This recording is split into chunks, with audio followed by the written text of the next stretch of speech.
কতজন আহত হয়েছে?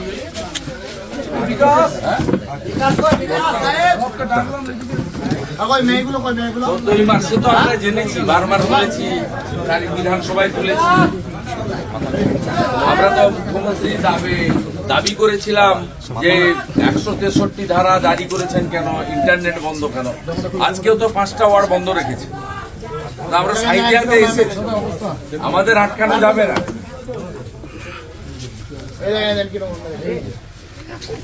অপরাধটা কি? হিন্দু তো ওর মাথা তো মোবাইল, তোমরা ভয় করবে না। তোমরা আমার সাথে চলো কলকাতায়। এই যে পঙ্কজ, এদের সমস্ত নিয়ে যাবে। তোমাদের মোট আহত হয়েছিল 10 জন, তো 10 জন 12 জন আহত হয়েছে, খারাপ আহত হয়েছে। রানা ফ্লাস আসছে, 12 জনের অনেকে পালিয়ে আছে। ওই আমাদের দিদিগুলো ঠিক আছে, প্রতিনিধি আছে তো, সবাই মহিলারা বাড়ি ছেড়ে এসছিল। তুমি 8 জনকে বিজেপির পক্ষ থেকে আমরা সাহায্য করেছি, প্রত্যেককে পৌঁছে দেওয়ার দায়িত্ব ইন্দ্রজিৎ তোমাকে দিলাম। খুবই সামান্য সাহায্য। আর তোমাদের লিগাল সাপোর্ট, মামলা টামলার কপি তোলা, এখানে জিএস জগন্নাথবাবু আছেন, এমএলএ অনুপ শাহ আছেন, ধ্রুব শাহ আছেন।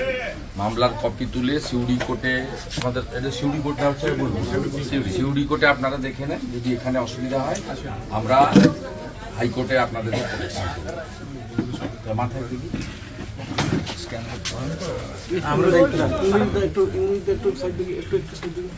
শক্ত আছে সবাই তো, শক্ত থাকতে হবে। এভাবে হিন্দুদের মার খাওয়া চলবে না।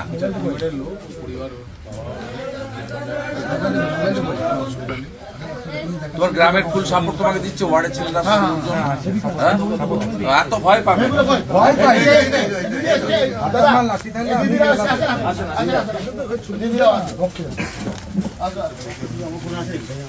মার খেলেন, বাড়িতে সব অত্যাচার করছে, হিন্দুরা মার খাবে। হিন্দুস্তানে থেকে হিন্দুরা মার খাবে। শান্তিপূর্ণ এলাকা, সাঁইথিয়া শহর এরকম কখনো হয়নি। শক্ত আছেন তো? কি হলো, মাথায় তিলক কাটলে শুধু হবে? রাধা মাধবের নাম করে লড়তে হবে। আমরা আছি, পুরো আছি একদম। এখানে 163 ধারা জারি করেছে, ইন্টারনেট বন্ধ করেছে, আমরা বিধানসভায় তুলেছি, পার্টি তুলেছে, পার্টির পক্ষ থেকেও বলা হয়েছে আমাদের যারা সনাতন সংগঠন, রাষ্ট্রবাদী সংগঠন, তারাও আপনাদের পাশে আছে।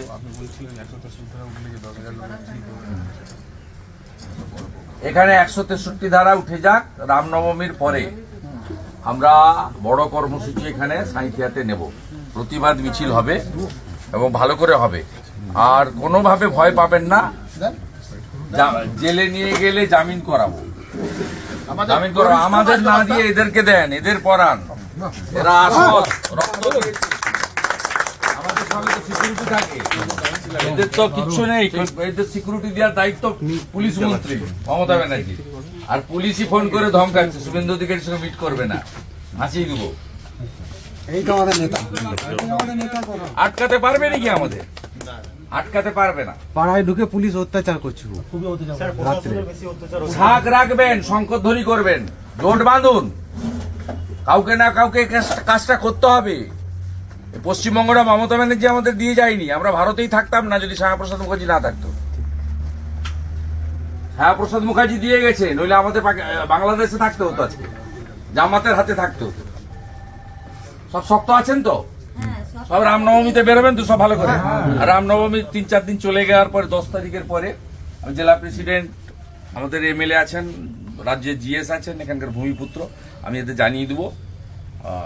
আমরা দরকার হলে অনুমতি নিয়ে করব।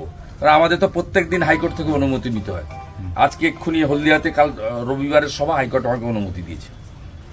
প্রত্যেক দিনই নিতে হয়, একমাত্র বিজেপির জন্য বন্ধ। পরশু দিন আমি আক্রান্ত হয়েছি, 41 জন এমএলএ আক্রান্ত, কালকে নিখিল দে আক্রান্ত হয়েছে, আজকে দিলীপ দা আক্রান্ত হয়েছে। বিজেপি আক্রান্ত হবেই। গেরুয়া ধ্বজ ধরা যাবে না, জয় শ্রীরাম বলা যাবে।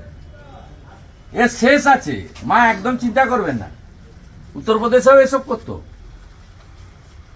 উত্তরপ্রদেশেও করতো। টিকা ঠিক রাখলে মুলায়ম সিং যাদব জেলে নিয়ে চলে যেত। শিখা রাখলে নিয়ে চলে যেত কর সেবকদের নাম করে, কতকে গুলি করে মেরেছে রাম মন্দির তৈরি করার সংঘর্ষে। অর্থাৎ ভয় টয় পাওয়ার কোনো দরকার নেই, দিন বদলাচ্ছে। সরস্বতী পূজায় আমরা তাকত দেখিয়েছি, যেমন কথা বলবে তার উত্তর তেমন। রামনবমীতে আরো বড় তাকত দেখাবে হিন্দুরা বাংলার। প্রস্তুত নেন, 10ই এপ্রিলের পরে 10,000 লোক নিয়ে সাঁইথিয়া শহরে প্রতিবাদ মিছিল হবে এবং প্রয়োজন হলে থানা ঘেরাও হবে। জয় শ্রীরাম। জয় থাকবে। ভারত মাতা কি জয়। ভারত মাতা কি জয়। তার জন্য একটু দলের পক্ষ থেকে ছোট সাহায্য, বিজেপির পক্ষ থেকে, বীরভূম জেলা বিজেপি। আমাদের ভিডিও ভালো লাগলে লাইক এবং শেয়ার করুন। কমেন্ট সেকশনে গিয়ে জানান আপনাদের মতামত। আরও ভিডিও পেতে আমাদের চ্যানেল সাবস্ক্রাইব করুন এবং প্রতি মুহূর্তে খবরের আপডেট পেতে প্রেস করুন বেল আইকন।